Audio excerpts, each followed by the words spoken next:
Buenos días. Buen día, doctora. Hola, Buenos Andrea. días, doctora. Rafael. ¿Ya terminó su clase de dermato? Sí, doctora. Sí. Ah, bueno. ¿Qué tal les fue en el examen? ¿Bien? Sí, súper bien. Súper bien. Ah, bueno. Eso significa que estudiaron. También. Bueno, está bien, entonces no hay ningún problema entonces en cuanto a lo que era así mi tema, ¿no? Ninguna. Creo que sobre su tema, no, doctora. Bueno, está muy bien entonces. Vamos a empezar nomás ya.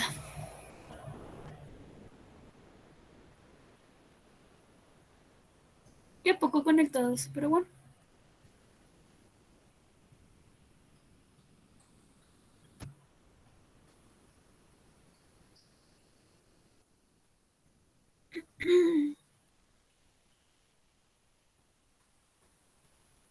¿Cómo era esto? Ah,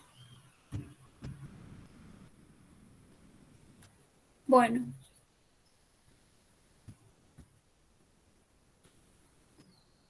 Hoy vamos a hablar de dos bacterias que son la lectopirosis y la enfermedad por arañoso del gato, ¿sí? Esos son los temas que vamos a dar el día de hoy. Esperen que ya sería para el segundo parcial.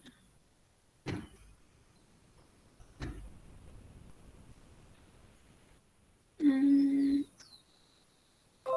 ¿Ven? Sí, Bueno,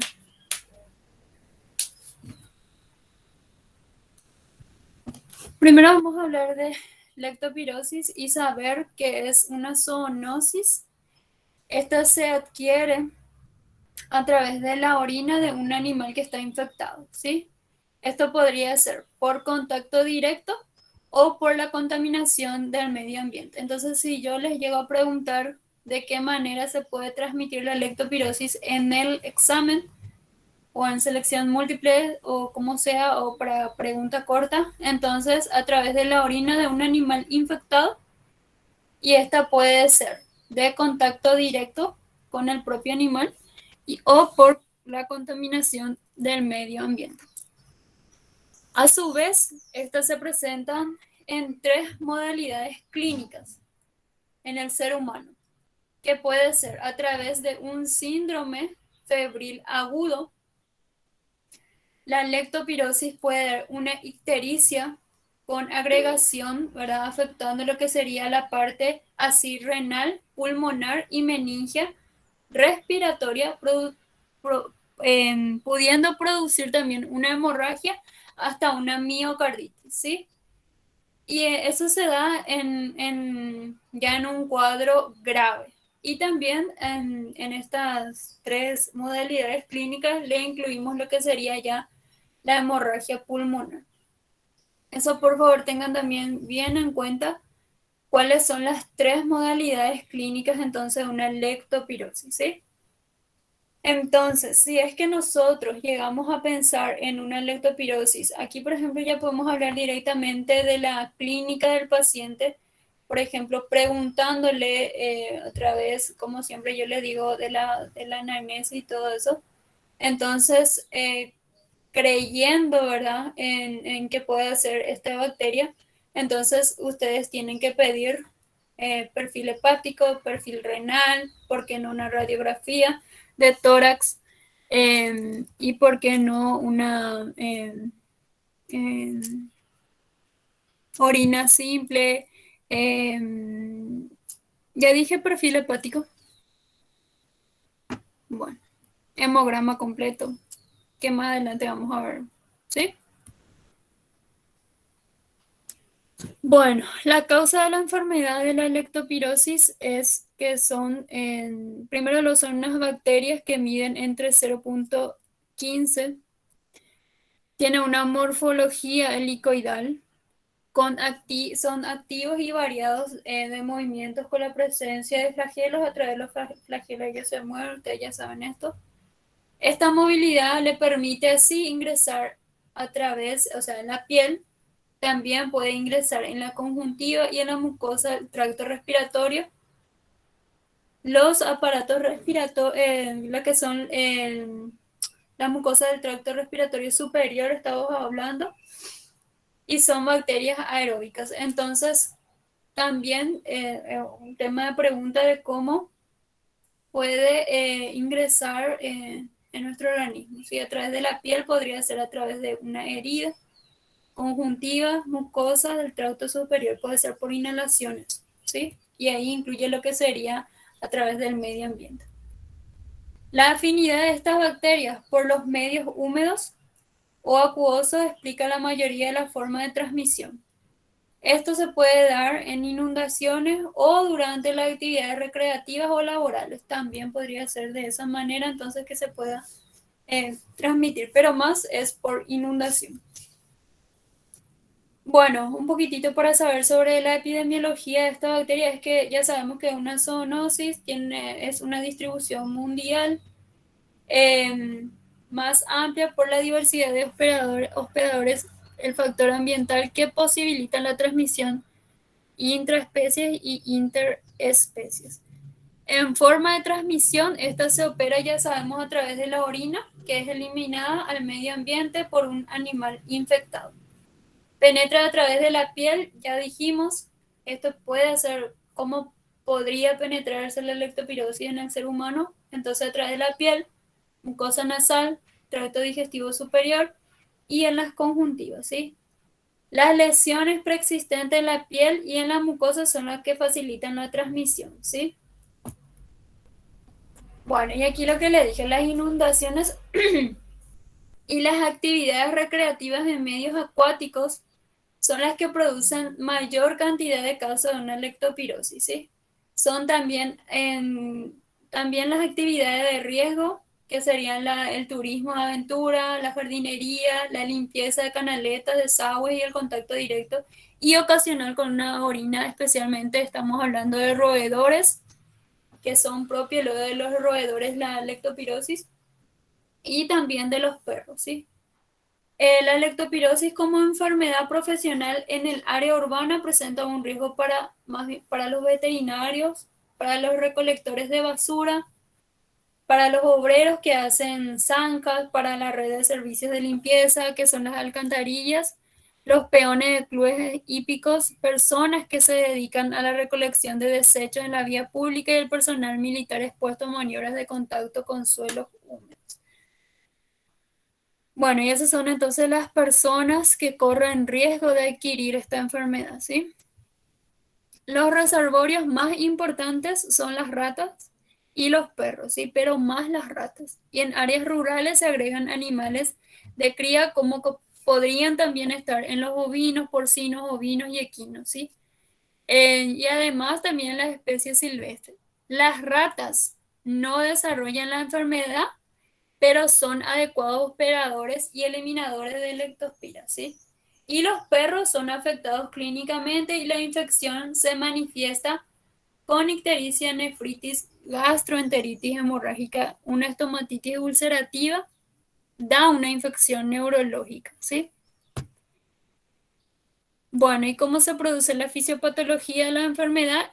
El modelo de la patogenia de esta enfermedad es típico, tiene una primera fase, que esto también les puedo preguntar, les pregunté luego en el examen, que hay una primera fase, la fase prodrómica. Bueno, la primera fase es la invasión o prodrómica, que se produce por el pasaje del microorganismo a la sangre. Cuando el microorganismo pasa a la sangre, a eso nosotros le llamamos bacteremia, lo que produce una respuesta inflamatoria en el organismo que está caracterizada obviamente por la liberación y incremento de mediadores proinflamatorios. En esto, por ejemplo, actúan lo que sería el interferón gamma, las citocinas, los endotelios capilares y las células de los músculos lisos son los que presentan signos inflamatorios y esto puede dar una vasculitis o una miositis, ¿sí? Una inflamación de los vasos sanguíneos, una inflamación del músculo. ¿Está? ¿Están entendiendo? Sí, doctora. Bueno, Rafael. Bueno, el correlato clínico es el síndrome, o sea, los signos y síntomas que presentan el paciente, el síndrome febril agudo que habíamos dicho al principio, que es lo primero que se manifiesta, ¿verdad? El mal denominado gripal, la segunda fase es más compleja en su patogenia.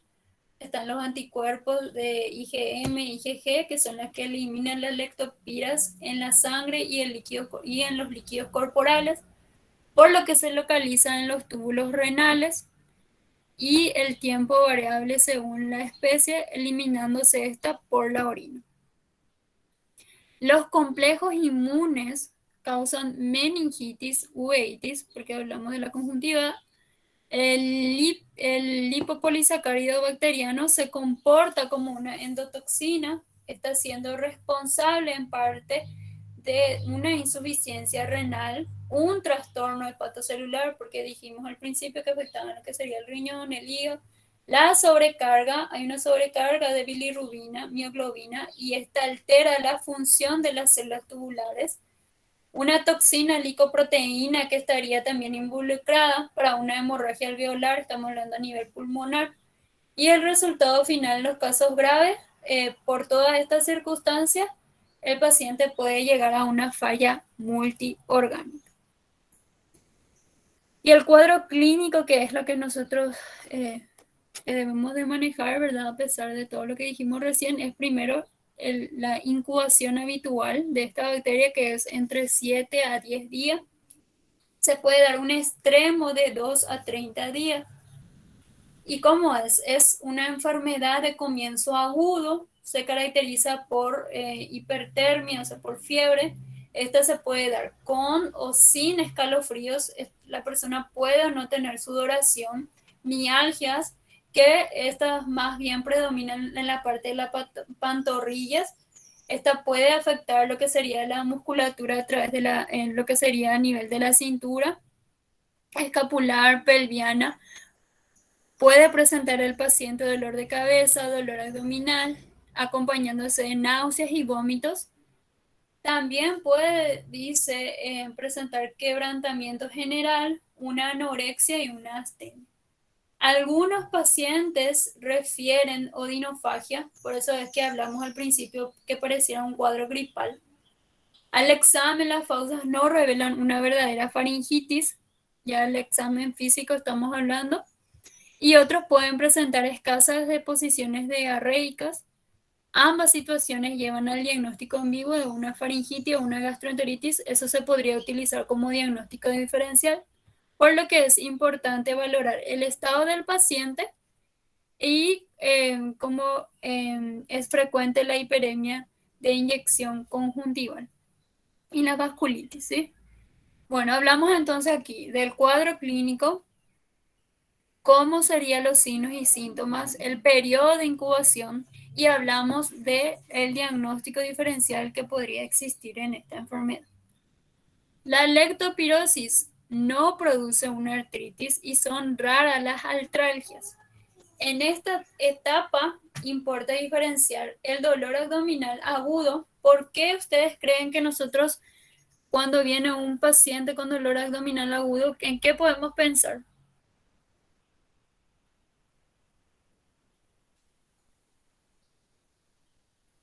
Litiasis. ¿Sí? En litiasis. ¿Mm? En litiasis. Después. Y dependería de la región que le duele. Ay, ustedes son graciosos, de verdad. Ay, pues, de verdad. Ustedes no ven acá Costa. ¿Saben por qué le hago esa pregunta? Para ver si ustedes están ahí. Ustedes por lo visto no están. Ay, No, Costa, no ven. doutora, pero é uma questão de que depende da região. Se é uma apendicite, fosse ilíaca direita. Se é uma colicistite, fosse ilíaca esquerda. Una colangitis y una pancreatitis. ¿Y eso cómo nosotros le llamaríamos? Diagnóstico diferencial. ¿Sí? Bueno, quería probarlo nomás si es que estaban ahí. La lectopirosis no produce artritis, entonces, y son raras las artralgias. Y como le decía, es importante diferenciar el dolor abdominal que se produce por un cuadro de abdomen agudo, como por ejemplo una apendicitis, colecistitis, colangitis o una pancreatitis. La dificultad diagnóstica es mayor cuando hay una ictericia y es temprana o en la lectopirosis grave con repercusión pancreática. Sí, o sea que afecta el páncreas. Por otra parte, a nivel del examen físico, la palpación del abdomen, la lectopirosis puede revelar mayor sensibilidad en un hipocondrio, por eso la colecistitis, o fosa ilíaca derecha, por eso lo de una apendicitis. Y es además, constante el hallazgo de leucocitosis al nivel pidiéndole un hemograma, donde hay un incremento de los neutrófilos y hay un aumento de la eritrosedimentación. Hechos que podrían indicar una derivación quirúrgica de no mediar con una buena, y eso es lo que nosotros tenemos que tener en cuenta, y me incluyo yo con ustedes, una buena evaluación clínica, ¿sí? Para no equivocarnos. Imagínense, y son cosas que seguramente pasó ya, ¿verdad? No creo que no.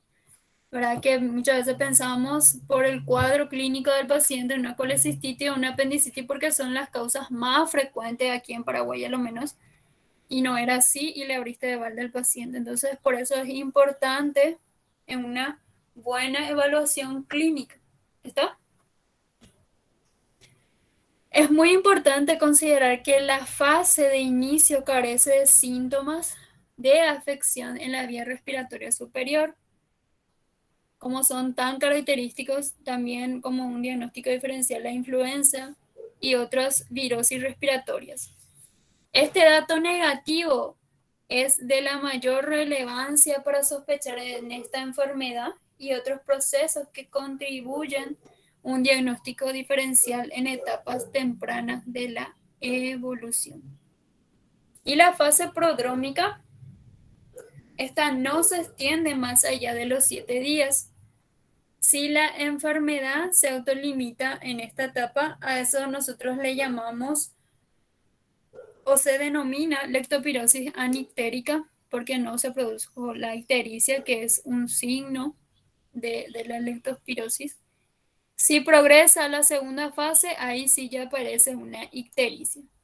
La misma se produce por un defecto en la excreción de la bilirrubina conjugada, con mínima necrosis ya a nivel hepatocelular. Las transaminasa y la fosfatasa alcalina tiene o puede estar normal o escasamente aumentado, y esto una vez más llega a un diagnóstico diferencial de una hepatitis viral, ¿sí?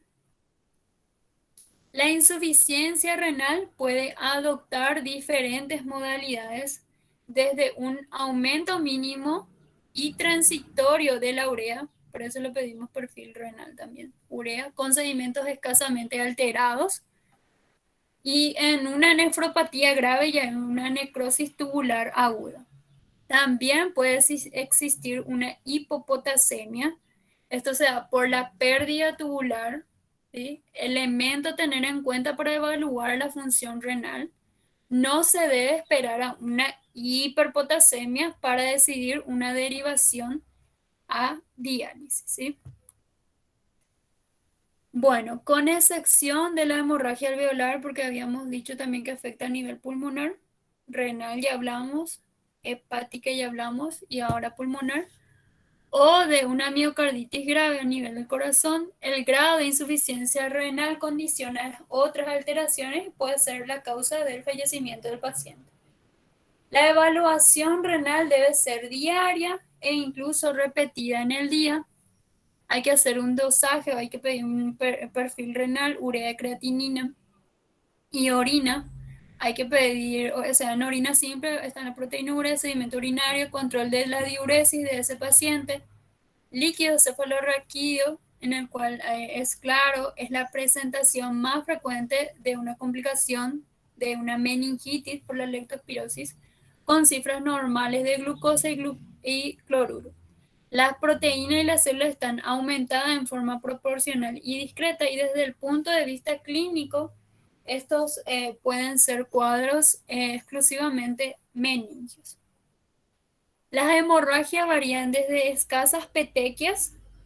Ustedes seguramente de esto ya hablaron en dermatología sobre petequias, púrpura y eso, ¿verdad? Saben seguramente.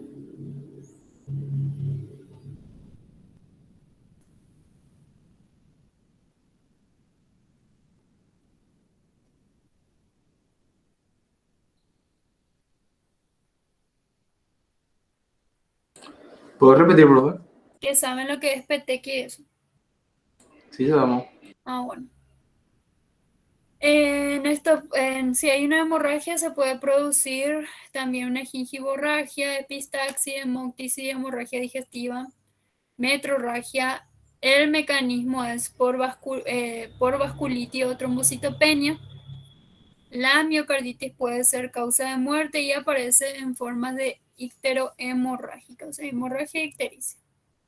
Pueden describirse tres modalidades también de neumonía. Todas adoptan un patrón clínico y radiológico de unas neumonías atípicas, no son típicas, son atípicas. Es una forma clínica de carácter leve a moderado, esto es autolimitado. Aún sin tratamiento antibiótico puede haber un esputo hemóptico escaso por la neumonía, seguramente. Hay una disnea, pero esta es infrecuente, o sea, dificultad para respirar, y que puede asociarse a la ictericia, ¿sí? También una meningitis y una nefropatía, porque ya dijimos que afecta también al riñón. La segunda forma es parte de un cuadro ictérico grave con una insuficiencia renal, hemorragia, hemoptisis franca, cuya evolución esta depende del compromiso sistémico que adquiere la enfermedad en el ser humano. Y la tercera forma corresponde a una hemorragia alveolar, esto puede ser de los dos lados, o sea, bilateral, conducen horas a la insuficiencia respiratoria y más del 50% de los casos esto puede producir la muerte del paciente. Entonces, se pueden describir, y quiero que tengan en cuenta también, que se puede producir en una neumonía atípica y hay tres patrones para eso, ¿sí? Que ya dijimos recién. La cronología clínica indica que los pacientes luego de una fase febril aguda, porque primero presenta una fase febril, se manifiestan después de disnea, rápidamente esta es progresiva, puede haber taquicardia, hipotensión y taquipnea. Estos son signos importantes para dejar al paciente en observación, o sea, no se va a su casa y a pesar de una radiografía normal. En las primeras horas el paciente no presenta tos ni expectoración y tanto la radiografía de tórax como la auscultación respiratoria, ¿sí?, pueden ser normales, no escuchamos ni unos ruidos sobreagregados. A las pocas horas el pasaje de sangre ocupa los sacos alveolares, por lo cual la radiografía luego mostrará una imagen a través del alveolo intersticial. ¿Cómo llegamos al diagnóstico? Ustedes, bueno, ya nos fuimos diciendo de a poco, ¿verdad? Primero, luego, el laboratorio. En el laboratorio, la clínica se basa en la demostración de anticuerpos anti-leptospira con diversas técnicas como la aglutinación microscópica, enfrentando al suero del paciente en 10 cerobares vivos de leptospiras de aglutinación macroscópica con un antígeno extraído por calor o ELISA. Entonces nosotros le tenemos que pedir anticuerpo anti-leptospira para saber, o sea, pedir en el laboratorio para pensando en una leptospirosis. ¿Cómo nosotros prevenimos y controlamos esta enfermedad? Se debe realizar sobre 3 niveles. Uno, esto puede ser pregunta también de examen. Uno, a través de las medidas medioambientales, eliminación de las basuras y cursos de aguas contaminadas, mejoras en la urbanización, acciones sobre los reservorios y disminución de la morbimortalidad humana y las acciones sobre los reservorios que varían desde el control de roedores hasta la vacunación de los perros, de los ganados bovino, porcino, equino, para lo cual se dispone de vacunas para esos animales. ¿Está? Eso es en cuanto a leptospirosis. ¿Entendido, Doctora, señor? ¿la vacuna es solamente para los animales? Sí. Ok. Sí. Así mismo es un nombre. Ahora vamos a hablar de la enfermedad por arañazo de gato. Al que no le gusta el gato, menos le va a gustar ahora. Bueno, digo nomás. Bueno, aunque no crean, la enfermedad por arañazo de gato puede dar múltiples, ¿cómo les voy a decir? Múltiples afectaciones, para no decir muchos problemas, porque hablan mal así. Muchas afectaciones a nivel sistémico en lo que sería nuestro organismo. Por ejemplo, puede dar una afectación neurológica, gastrointestinal, hepático, cardíaco también. Puede afectar lo que sería a nivel del hueso, lo que sería a nivel ocular. Y todo esto vamos a ir viendo qué afectación se puede dar por esto y cuáles podrían ser las complicaciones que se podrían ir llevando. Si hay un arañazo, también puede ser por una, ¿cómo les voy a decir? Por lamerle la herida a una persona. Pero todo esto pasa si el gato está infectado con una bacteria que se llama Bartonella, que es la que ustedes están viendo aquí. ¿Está? Bueno, primero saber que la enfermedad por arañazo de gato es una antropozoonosis. Esta predomina en lo que sería en los niños y en los adolescentes. Se da el 80% más en los menores de 21 años. Aunque se dice, ¿verdad? El autor dice que en estudios recientes se señalan que hasta el 40% de los casos se pueden dar también en personas mayores de 20 años. Bueno, y se llama la enfermedad del arañazo del gato. Entonces el gato doméstico es el principal reservorio y es el Bordetella genselae, ¿sí? También hay otras bacterias que no es tanto por el ser humano, que es la ¿cómo era? Quintana, y hay otro que ahora no me estoy acordando, pero bueno, mientras vemos voy a acordarme, ¿sí? Pero esta es la que causa, o sea, la que contribuye al principal reservorio en los gatos. Ese pico es mi teléfono, ay Dios mío. Espera un ratito. Voy a apagar mi WhatsApp porque me molesta. Ahí está.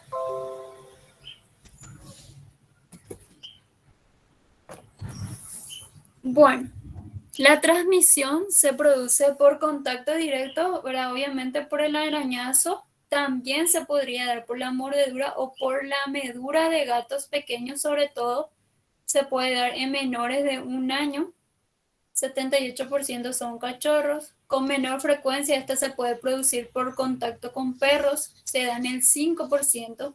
También dice que puede ser por monos o por lesiones con espina o astillas de madera. En menos del 1% no se puede documentar el arañazo de un animal.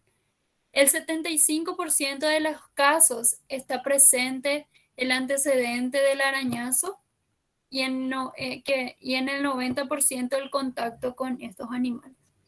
Los gatos que transmiten la infección no evidencian la enfermedad, si bien se han demostrado altas tasas de bacteremias en estos animales menores de 1 año, y cuando estos se infectan, permanecen como portadores durante varios meses, aunque no se enfermen, ¿sí?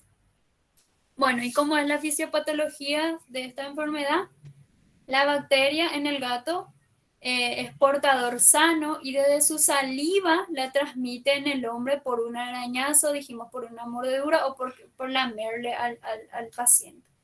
Es controvertido que la pulga sirva como vector intermediario entre ambos y en el hombre la patogenia depende fundamentalmente del estado inmunitario del huésped, ¿sí? Del paciente. En huéspedes inmunocompetentes, la Bortenella, perdón, actúa por agresividad y la respuesta del organismo a la infección es extracelular e intracelular, donde hay una formación de granulomas, supuración y necrosis que refleja la presencia de adenomegalias regionales.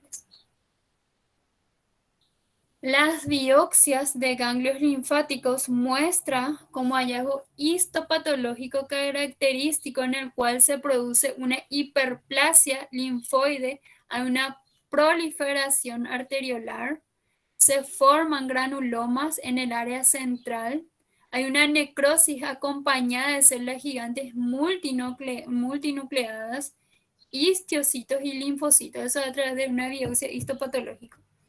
Posteriormente, en la evolución de la enfermedad se evidencian áreas de necrosis, se ve de aspecto estrellado y estos se fusionan y originan en el microabsceso. Estos cambios histopatológicos, si bien son compatibles, no son patoneumónicos de una enfermedad arañazo de gato, debido a que pueden observarse en otras enfermedades también, ¿sí? Como por ejemplo en la tuberculosis, tularemia, linfogranuloma venéreo y brucelosis, ¿sí? La diseminación es hematógena, es rara. ¿Por qué? Porque dijimos que a través de los ganglios linfáticos se diseminan, ¿sí? Y parece ser el mecanismo principal de producción de granulomas viscerales con focos múltiples, en el cual afecta lo que podría ser el hígado, o sea, hepático, esplénico, óseos, cardíacos, pulmonares, entre otros. ¿Cómo se manifiesta? El cuadro clínico es a través de infecciones por Bortenella genselae. Depende fundamentalmente del estado inmune del paciente, ¿sí? El periodo de incubación desde el momento del que araña el gato o la mordedura, hay una lesión cutánea primaria que se da entre 7 a 10 días, el lapso que media de la aparición de una lesión en el sitio de inoculación hasta la aparición de una linfadenopatía regional, porque ya dije que afecta a los ganglios linfáticos, es entre 5 y 50 días con una media de 2 semanas. En el huésped inmunocompetente, la enfermedad por el arañazo de gato típico se da en forma clínica clásica, donde hay una lesión en el sitio de inoculación. Esto está presente entre el 65 al 90% de los casos. Aparece como una pápula rojiza, no duele, indolora, de aproximadamente entre 2 y 6 milímetros de diámetro. Esta se compara semejante a una picadura de un insecto que aparece entre 3 y 10 días post arañazo o mordedura y puede persistir entre 2 y 4 semanas esa pápula rojiza, ¿sí? También es frecuente la presencia de costras, puede haber vesículas y pústulas en lugar del contacto. 1 a 2 semanas después ya aparece lo que sería, porque ya se disemina en la región linfática, entonces puede aparecer ya una linfadenopatía regional subaguda o crónica. Esta puede ser única o múltiple. Ustedes entienden cuando yo le digo pústula, vesícula, costras, pápulas, ¿verdad? Porque supongo que la doctora ya les mostró de dermatología. Sí, ¿verdad?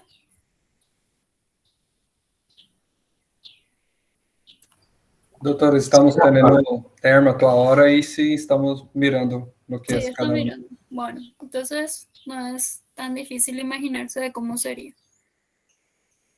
Generalmente, vos sos el único Yasunada que estás en mi clase, porque de verdad, sos el único que siempre responde. No sé, doctora. Sí, Creo que los compañeros también están. sí, están Sí, estamos durmiendo. acá. Acá estamos, profe. Bien, bien, Estamos nomás todos, saludos. profe. Ah, bueno, está bien. Juan. Sí, estamos acá, profe. Bueno, sí. Ok. Bueno. Generalmente localizada en las extremidades superiores, esto se da el 46% a nivel de lo que serían los ganglios axilares y epitrocleares, o en la región cervical puede haber una linfadenopatía, ¿sí?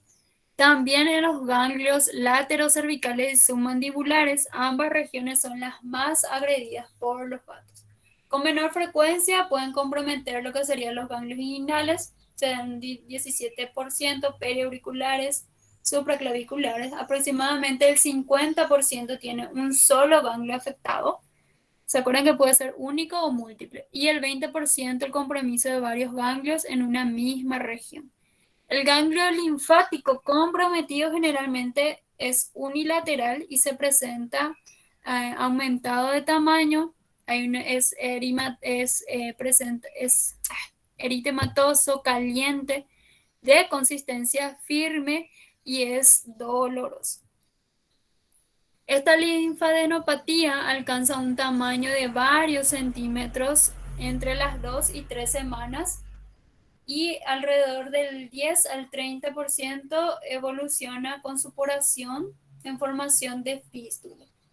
La resolución de una linfadenopatía tiene lugar en la mayoría de los casos entre 4 a 8 semanas, aunque el 20% de los pacientes, las adenomegalias persisten por más de 6 meses. Esto puede durar también hasta 1 a 2 años, ¿sí? En la mayoría de los casos se presenta un leve compromiso del estado general en los pacientes.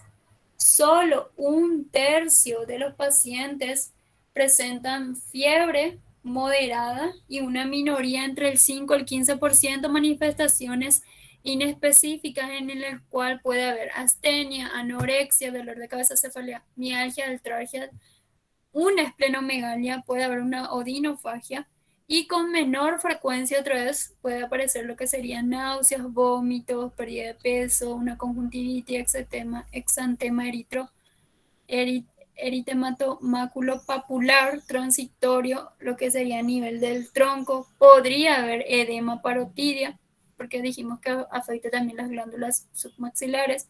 En la mayoría de los enfermos la fiebre dura entre 1 y 7 días y solo el 30 al 50% de los casos es mayor a una temperatura de 38.3, ¿sí? Algo que tiene que saber también que hasta el 32% de los pacientes con una enfermedad de arañazo de gato tuvieron fiebre 3 semanas de duración. Ahí puede entrar también lo que sería el síndrome febril prolongado que nosotros habíamos dado en la primera clase. Bueno, se puede pensar también en una enfermedad de arañazo de gato en un síndrome febril prolongado, ¿sí? El cuadro clínico puede durar entre 2 a 6 meses hasta una resolución espontánea. Bueno, eso es la forma típica de la enfermedad por arañazo de gato. Hablamos sobre los signos y síntomas que se puede dar. Hablamos de la proporción de lo que más puede causar hasta lo menos, ¿sí? De que ya pérdida de peso, náuseas, vómitos, ¿sí? Ahora vamos a hablar de la enfermedad por arañazo de gato, pero en forma atípica. Y aquí es donde afecta lo que podría ser la forma a nivel ocular, a nivel gastrointestinal, hepático, cardíaco, ¿sí? Se produce como consecuencia de la disminución sistémica de una Mortellella Genselae y pueden comprometer múltiples órganos y sistemas. Empezamos. Las manifestaciones oculares es atípica y es la más común, es el síndrome oculoglandular. Consiste en una conjuntivitis unilateral donde hay una linfadenopatía preauricular. Esta está ocasionalmente acompañada de un granuloma rojo amarillento de entre 2 a 3 milímetros en la conjuntiva palpebral, se hace la idea, donde hay un enrojecimiento ocular, hay sensación como si fuera de un cuerpo extraño. Puede haber una necrosis y una ulceración a nivel ocular. Estamos hablando de un caso grave ya. Se produce por la inoculación directa de esta bacteria en el párpado o por la conjuntiva ocular. De esa manera se puede transmitir a veces producida por el propio paciente, donde el paciente con la mano sucia se frota los ojos con las manos y luego de tocar un gato, obviamente, ¿sí? Nosotros solamente vamos a hablar, porque hay mucho que decir en cuanto a los órganos que afectan, de cómo se podría producir sus signos, sus síntomas y de qué se puede acompañar, ¿sí? Generalmente no hay dolor en el ojo afectado. Sí, puede haber una secreción conjuntival. Esto puede ser serosa, puede ser escasa o nula. También pueden comprometer los ganglios subángulo mandibular y cervical. El cuadro habitualmente se resuelve espontáneamente entre 2 y 4 meses sin ninguna complicación. A pesar de que este síndrome puede ser secundario a otras infecciones, incluyendo, por ejemplo, ya dijimos la tularemia o tuberculosis, podría también sífilis y linfogranuloma venéreo. Es el agente etiológico más frecuente, la Bordetella genselae, ¿sí? Dentro de las manifestaciones oculares reportadas se incluyen, pero ya estamos hablando de un caso grave, puede haber un desprendimiento de retina, puede haber una oclusión de las arterias retinales o una uveitis anterior y posterior. Eso es a nivel ocular. A nivel de una manifestación neurológica, el comienzo de los síntomas es súbito. Esto se va acompañado de fiebre, se da en el 50% de los casos. Esto puede aparecer dentro de las 6 semanas posterior a la aparición de una linfadenopatía, aunque puede precederla o presentarse sin la misma, ¿sí? Puede o no haber fiebre, ¿sí? O también una linfadenopatía. El examen neurológico puede revelar signos de disfunción focal o difusa en el sistema nervioso central. Esta se puede manifestar por convulsiones, se da en un 46%, puede ser focal esta o generalizada. Se puede acompañar de dolor de cabeza, alteraciones del carácter, o sea, de la conducta del paciente, y son más bien agresivos en un 40%. Puede haber una alteración de la conciencia, está produciendo letargo, estupor o coma, puede llegar el paciente, y esto puede durar entre 1 a 4 días. Eso puede ser una pregunta de examen también. ¿Cómo se manifiesta la enfermedad de arañazo de gato atípico a nivel neurológico? Las manifestaciones gastrointestinales, hepáticas y esplénicas, el compromiso visceral abdominal es frecuente en niños inmunocompetentes y puede seguir de una enfermedad de arañazo de gato clásico o típica a desarrollarse en ausencia de una linfadenopatía, ¿sí? Se caracteriza por síntomas sistémicos en el cual hay un incremento, estamos hablando ahí otra vez a nivel laboratorial, un incremento de la velocidad de eritrosedimentación, puede haber una leucocitosis, una trombocitosis, puede haber una hipergamaglobulinemia de tipo IgG y el hallazgo de lesiones hepáticas y esplénicas múltiples, con granulomas necrosantes y microabscesos en estos órganos, ¿sí? Se manifiesta por dolor abdominal, se da en un 64%, puede aparecer fiebre, da una fiebre entre 38 y 40 grados, de 1 a 4 semanas de evolución, y esta se puede acompañar o no de escalofríos, mialgia y el compromiso del estado general del paciente. En el espectro de manifestaciones gastrointestinales por esta bacteria en niños debería ser considerada la gastroenteritis aguda como un diagnóstico diferencial. La diseminación hematógena parece ser el principal mecanismo de producción de los granulomas viscerales. A nivel del hueso, las manifestaciones óseas se dan las lesiones osteolíticas, en el cual son frecuentes la parte de la manifestación visceral diseminada en esta infección pueden ser observadas en diferentes sitios, incluyendo la afectación a nivel de las vértebras, la clavícula, el húmero, cráneo, fémur, esternón, acetábulo, metacarpo y el metatarso. Las lesiones óseas son generalmente distales al sitio donde se inocula y los ganglios linfáticos afectados, pero en algunos de los casos hay extensión directa de un ganglio afectado hacia un hueso, ¿sí? Puede causar una enfermedad esquelética multifocal esta bacteria y en estos casos el diagnóstico diferencial deberían incluir infecciones como por ejemplo estafilococos, osteomielitis multifocal, recurrente crónica, histiocytosis, y también se podría pensar en una neoplasia ósea como diagnóstico diferencial.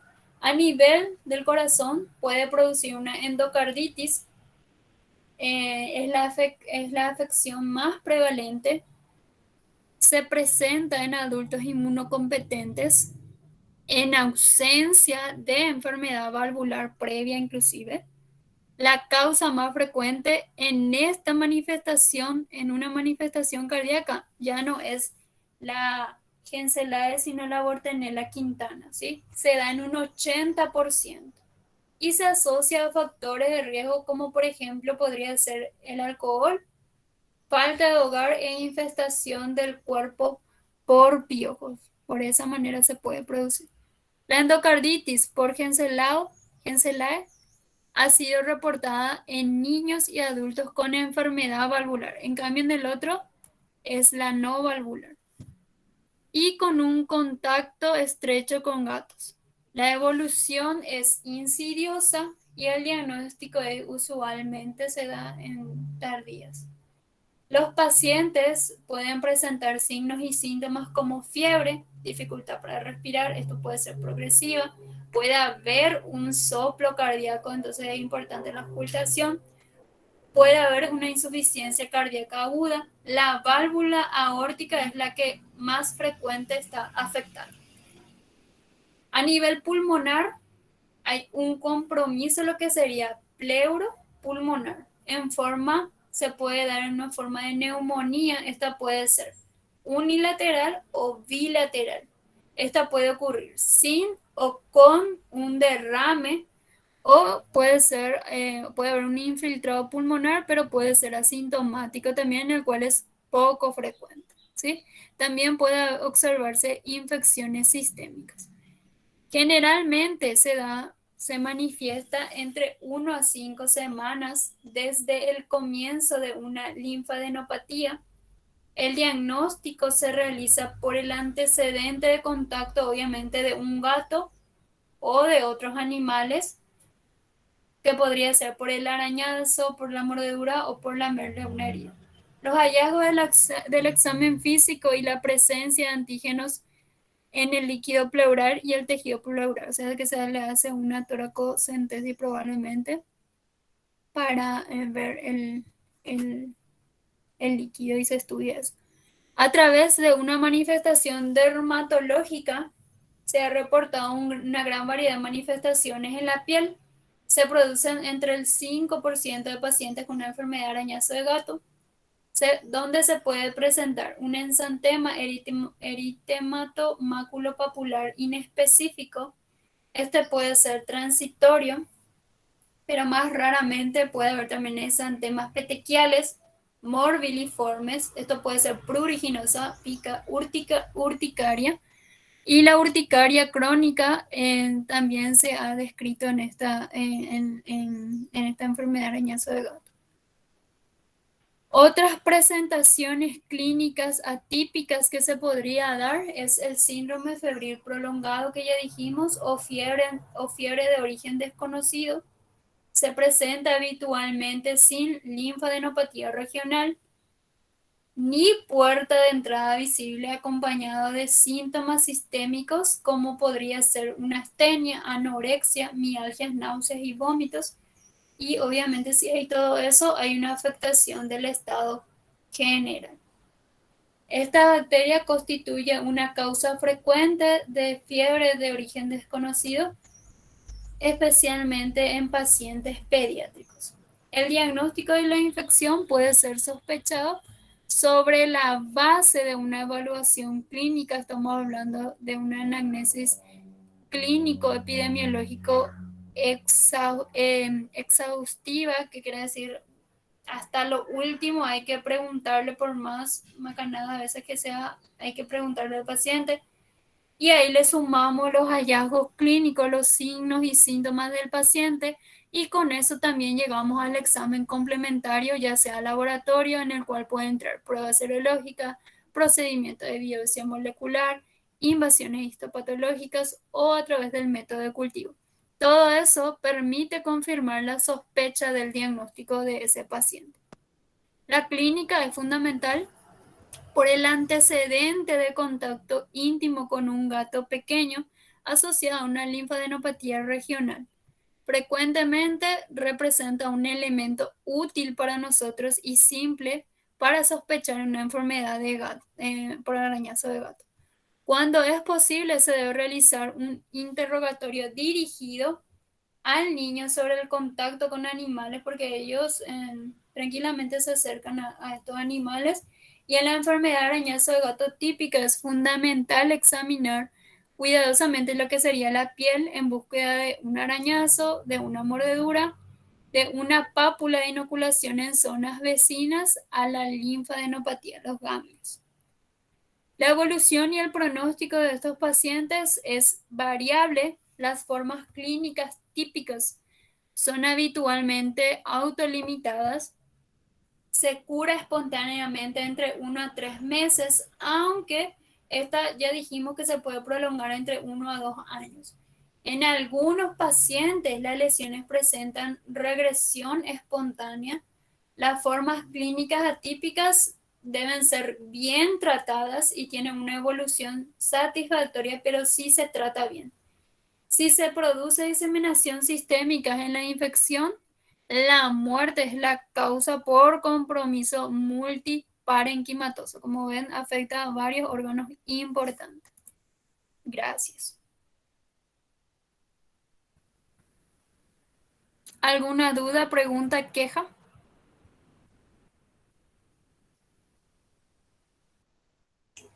Por mi parte, Sí, yo sé, ya sonaba, porque creo que soy el único que te pasa escuchándome.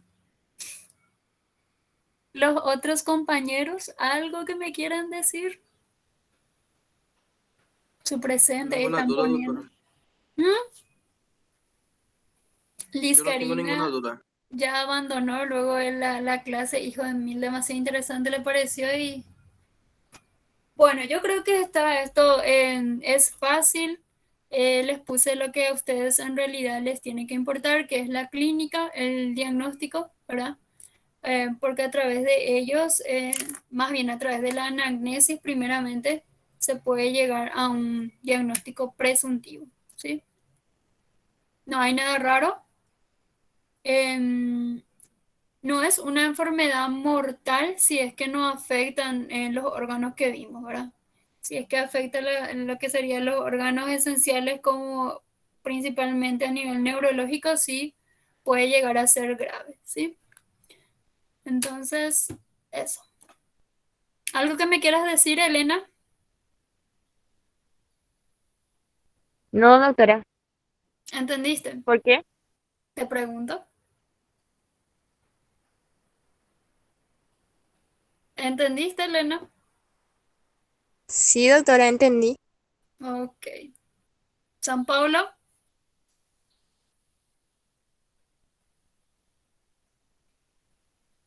San Pablo no está. Bueno, ahora voy a habilitar un foro porque hasta las 12 de nuestra clase y terminamos en 1 hora, así que bueno, tenemos 1 hora de tiempo y eso va a ser una clase asincrónica con ustedes. ¿Está? Espero que respondan porque sigue siendo parte del proceso de la clase. ¿Está? Dale, profe, muchas gracias. Nos vemos. Bien, Doctora, ok, gracias. ahora subo también la clase para que tengan como material, como guía de material, ¿sí? Ya, ella. Dale, profe, buen fin de semana. Ey, Alexis. Dale, Juan. Juan, ¿y tu compañero cómo era ese que era tu amigo que tanto estaba contigo antes? No me acuerdo de su nombre. Se llama Ronald Elías Sí, ¿qué pasó de él? Patiño Castillo. Eh, Y está, porque ocupé siempre él. no, pero no, es más compañero de ustedes. No por cuestión económica, profe. Ah, bueno, ya está entonces. El año que viene va a ser solo un hora, profe. Sí, Dios quiere. Bueno, cuídense. Dale, profe, Hablamos. buen fin de semana. Chao, chao. Gracias. Igualmente, cuídense. Chao, chao. Chao, chao.